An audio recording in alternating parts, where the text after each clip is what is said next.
Bom dia, turma 602, data da nossa aula de hoje, 10 de dezembro de 2020.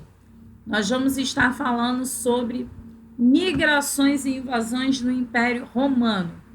Então, assim, essas migrações, essas invasões, elas contribuíram para a formação de um vasto império, a qual proporcionou aos romanos uma série de dificuldades ligadas à manutenção dos limites territoriais com outros povos europeus. E aí, durante o século IV, os povos germânicos, eles foram gradativamente atraídos pela disponibilidade de terras férteis e o clima ameno das possessões romanas. Paralelamente, essas populações também sofriam com a pressão militar exercida pelos hunos, habilidosos guerreiros, os mongóis, que forçavam a entrada, aí dos germânicos no Império Romano. Nesse período aí, os romanos eles tinham o costume de chamar esses invasores de estrangeiros de bárbaros. Essa palavra de origem grega era genericamente destinada a todo aquele que não tinha capacidade de assimilar a língua e os costumes romanos.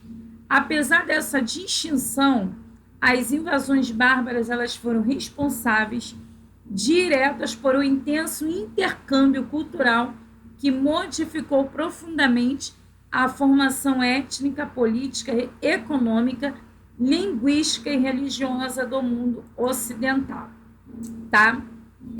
Inicialmente, a aproximação aí entre esses romanos e os bárbaros ocorreu de maneira pacífica ao longo da fronteira natural estabelecida pelo rio Reno.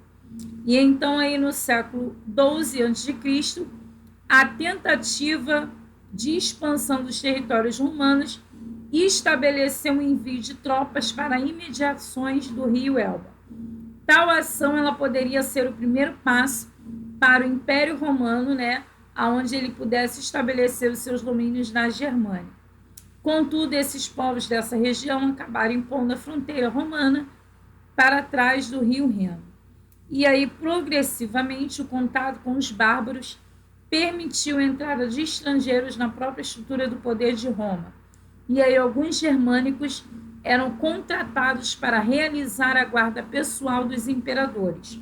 E, ao mesmo tempo, os povos que habitavam a fronteira foram reconhecidos como federados, tendo a função de evitar que outros povos estrangeiros adentrassem os domínios romanos. Entretanto, no momento que os hunos atacaram as tribos germânicas, a entrada de estrangeiros se intensificou. Agora, como atividade, tá? Aí no seu caderno, você vai elaborar para mim somente 8 perguntinhas e respostas sobre o assunto que nós acabamos de estudar. Beijo grande, fiquem com Deus e até a nossa próxima aula.